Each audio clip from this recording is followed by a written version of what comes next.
Ya halo semua, balik lagi bareng gue Vian Rafe. Dan gue sebelumnya minta maaf dulu karena gue cuman bisa ngupload satu video satu hari untuk hari-hari ini ya. Dan sebelumnya itu dikarenakan karena udah mulai banyak yang sakit juga di sini dan kebetulan keluarga juga ada yang sakit. Jadi mohon maaf atas keterlambatannya ya. Dan kenapa gue selalu komen ya semoga sehat dan berkah selalu di masa pandemi ini. Gue cuman bisa ngedoain kalian aja supaya kalian tuh sehat dalam keadaan sehat karena kalian itu benar-benar berharga banget buat gua. Yuk, tanpa banyak basa-basi yuk kita lanjutin aja alur ceritanya.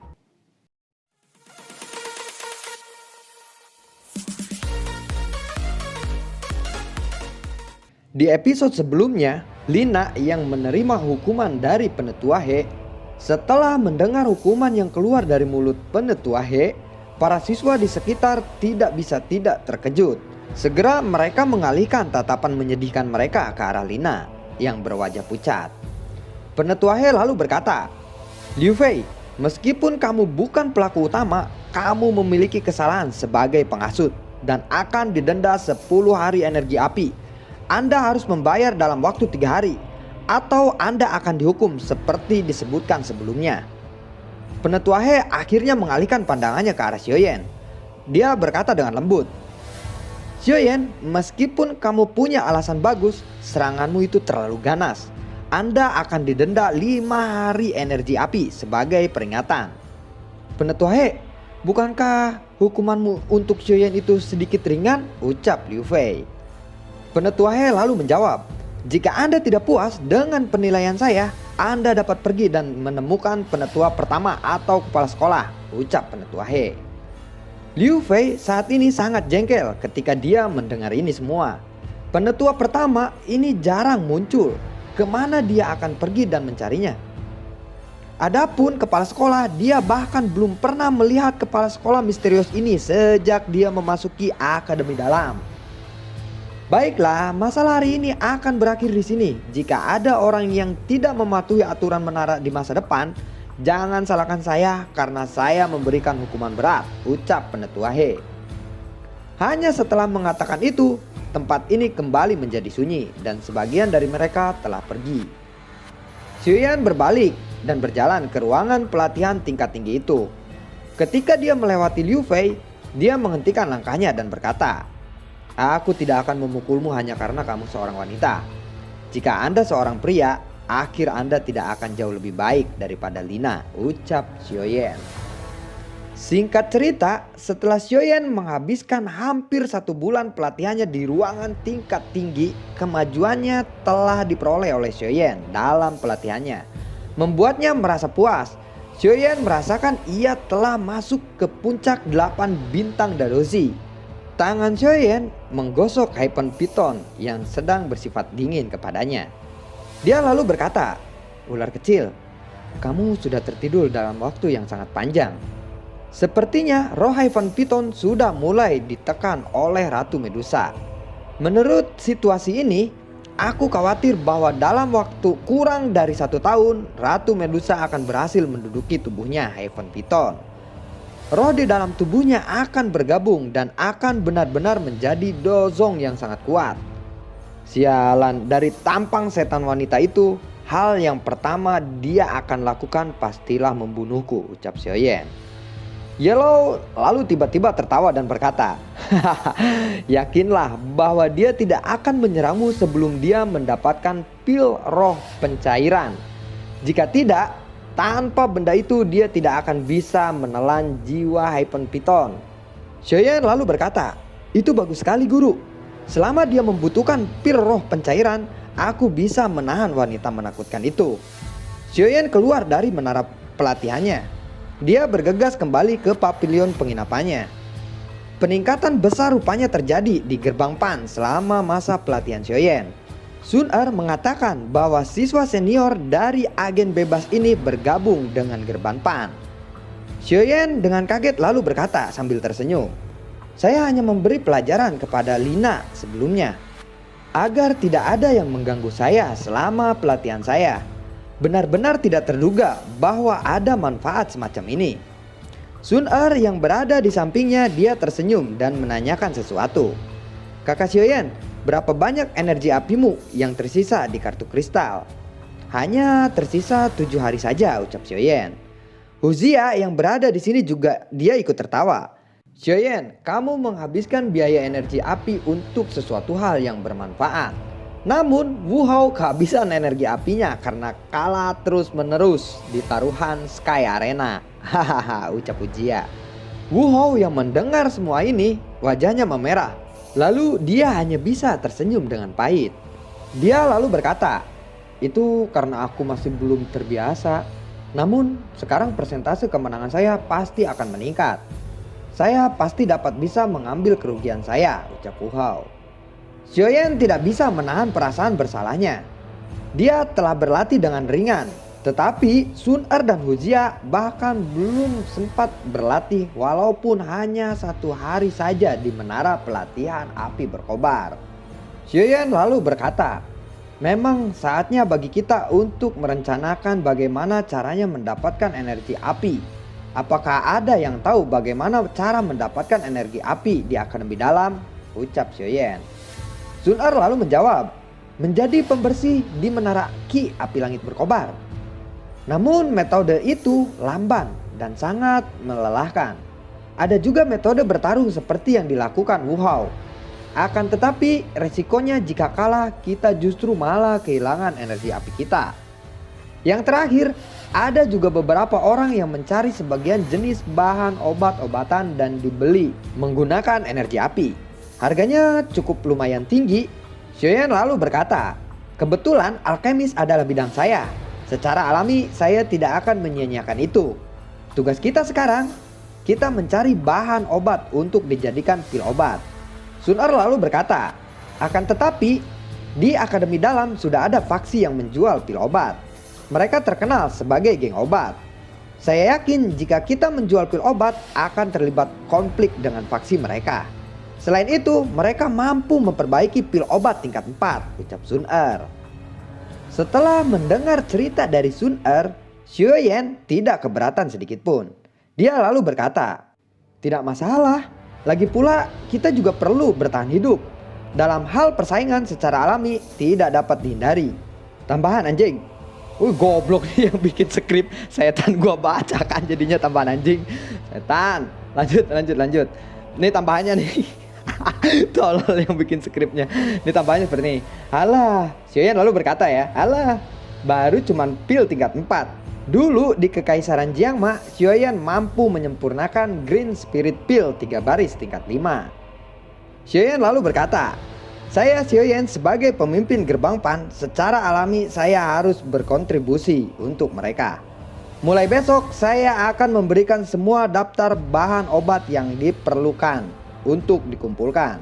Keesokan paginya, seluruh murid anggota Gerbang Pan mulai beroperasi. Mereka bergegas membeli bahan obat dalam daftar yang diberikan oleh Xiaoyan. Setelah sibuk hampir sepanjang hari, kelompok mereka akhirnya membawa tumpukan bahan obat. Sun Er tertawa, dia berkata, hahaha, maaf kakak Xiaoyan, sisanya aku akan serahkan kepadamu. Karena kami tidak bisa memberikan bantuan dalam hal pemurnian pil. Xiaoyan lalu berkata, tenang saja cantik, saya akan mengubah semua bahan pil obat ini menjadi pil obat yang kita butuhkan. Saya pasti tidak akan mengkhianati harapan semua orang, ucap Xiaoyan.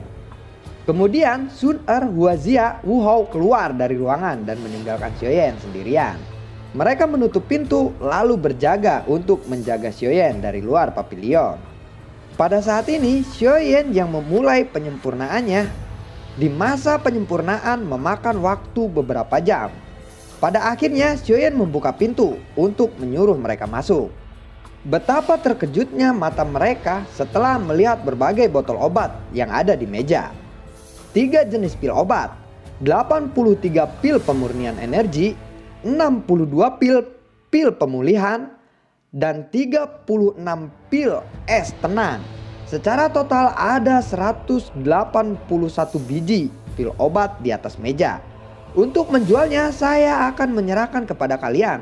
Saya benar-benar kelelahan, ucap Xiaoyan. Sun Er dan 2 lainnya mengangguk dengan penuh semangat. Ketika mereka bertiga sudah mau keluar pintu, Sun Er terkagum melihat Xiaoyan sudah memejamkan matanya. Dia segera menghampirinya untuk memberikan selimut dan berkata, "Tidur ya kakak Sioyen sayang. Ketika kamu sudah bangun nanti, Sun-er akan melaporkan kabar baik kepadamu," ucap dari Sun-er. Langit berangsur-angsur menjadi gelap. Pada saat Sioyen terbangun dari tidur lelapnya, Sioyen duduk di kursi. Singkat cerita, penjualan pil obat disebut laku dengan harga yang mahal, mencapai 348 kartu kristal api hijau. Faksi Gerbang Fan Sioyen telah mencapai kesuksesan dalam bisnis berjualan pil obat. Akan tetapi peristiwa ini sudah terdengar ke telinga geng obat. Tiba-tiba salah satu anggota yang bernama Atai datang dengan terengah-engah. "Apa yang terjadi?" ucap Sioyen. "Orang-orang yang pergi untuk membeli bahan obat hari ini semuanya kembali dengan tangan kosong," ucap Atai. Sun-er lalu berkata, "Sepertinya apa yang kita khawatirkan telah terjadi. Geng obat telah mengambil tindakan. Namun kecepatan pembalasan mereka sungguh sangat cepat melebihi dugaan saya," ucap Sun-er. Atai menjelaskan kembali, "Selain itu, murid-murid yang telah kami kirim untuk menjual pil obat juga diblokir oleh orang lain. Bahkan ada beberapa yang ingin melawan, tetapi dipukuli oleh pihak lain sampai mereka terluka. Sekarang kemungkinan nilai jual sudah hancur," ucap Atai. Saat kata-kata itu diucapkan, ekspresi 4 orang dari ruangan langsung menjadi marah. Sioyen yang mendengar hal tersebut, dia langsung membanting meja di tempatnya. Dia lalu berdiri, ekspresinya gelap dan dingin. Huzia lalu berkata, "Geng obat ini sebenarnya berani. Apakah mereka benar-benar berpikir bahwa Gerbang Pan itu suka dengan gertakan?" ucap Huzia. "Mereka bukan orang-orang dari geng obat. Menurut laporan saudara-saudara kita, orang-orang yang datang membuat masalah tampaknya adalah dari geng putih," ucap Atai. "Ketua, apa yang harus kita lakukan sekarang? Kami tidak bisa menunggu masalah ini," ucap Atai. Sioyen lalu berkata, "Atai, pergi dan kumpulkan semua orang. Ikuti saya untuk mencari geng putih. Karena mereka ingin menginjak-injak kepala Gerbang Pan kami, aku akan membalaskan semua tindakan mereka," ucap Sioyen. Atai lalu berkata, "Baik ketua, ayo kita habisi mereka." Sun-er lalu berkata, "Kakak Sioyen, apakah kamu berencana untuk bertarung dengan geng putih sekarang?" Huzia lalu berkata, "Ayo bertarung saja. Selama periode ini, Gerbang Pan telah menerima cukup banyak intimidasi dari geng putih. Jika kita terus mengabaikannya, itu akan meningkatkan prestasi mereka. Tetapi juga akan menyebabkan Gerbang Pan menjadi dicap sebagai lemah," ucap dari Wu Hao. Pada saat ini semua anggota Sioyen berjalan secara massal menuju geng putih. Membuat sebagian orang pejalan kaki bertanya-tanya, apa yang akan mereka lakukan? Dari melihat sikap mereka, sepertinya mereka memiliki kebencian yang dalam. Apakah mereka berencana untuk meretas seseorang? Dari penampilan lencana di dada mereka, mereka sepertinya anggota Gerbang Pan. Hah? Gerbang Pan? Yang baru-baru ini memulai menjual pil obat? Jangan bilang bahwa pemuda berjubah hitam yang memimpin mereka adalah Sioyen, yang dikabarkan telah menyuling pil obat itu, ucap kedua pejalan kaki. Di sisi lain, Bai Cheng yang duduk di kursi didatangi muridnya tergesa-gesa. Bai Cheng lalu berkata, "Woi, apa yang menyebabkanmu panik?" Dia lalu menjawab, "Sioyen telah memimpin anggota Gerbang Pan untuk datang menyerbu ke arah kita." Bai Cheng lalu berkata, "Benar-benar tidak terduga. Ternyata bocah ini juga memiliki karakter yang luar biasa. Namun itu seperti telur ayam yang bertabrakan dengan batu keras. Dia sendiri yang memintanya," ucap Bai Cheng. "Gerbang Pan yang bahkan tidak memiliki satu pun doling ingin bertengkar hebat dengan kita geng putih," ucap Pu Ao. "Kamu juga tidak boleh terlalu ceroboh. Dikabarkan bahwa lotus api orang itu, duo tekniknya sesuatu yang bahkan Lina nyaris mati. Teknik duo semacam itu mungkin kuat. Tetapi tampaknya dengan kekuatannya menggunakan sekali sehari mungkin adalah batasannya. Jika kali ini aku bisa menahan satu serangan gelombang tersebut dari Sioyen, Bukankah mereka akan seperti tanah liat yang lembek, yang mudah untuk ditaklukkan, ucap Bai Cheng. Tidak lama kemudian, setelah dua kelompok ini bertemu dan saling berhadapan secara langsung, Bai Cheng lalu berkata, "Chien, dengan memimpin orang-orang, apakah kamu berpikir akan bisa memberikan gertakan kepada kita, geng putih?" ucap Bai Cheng. Chien lalu menjawab, "Bai Cheng, gerbang pan kami tidak pernah memprovokasimu. Tetapi kamu telah menghentikan gerbang pan kami untuk berjualan pil obat. Bukankah ini terlalu berlebihan?" ucap Xiaoyan. Bai Cheng lalu berkata, "Akademi dalam tidak pernah membatasi pertempuran. Jenis masalah kecil ini terjadi setiap hari. Apa yang perlu diributkan?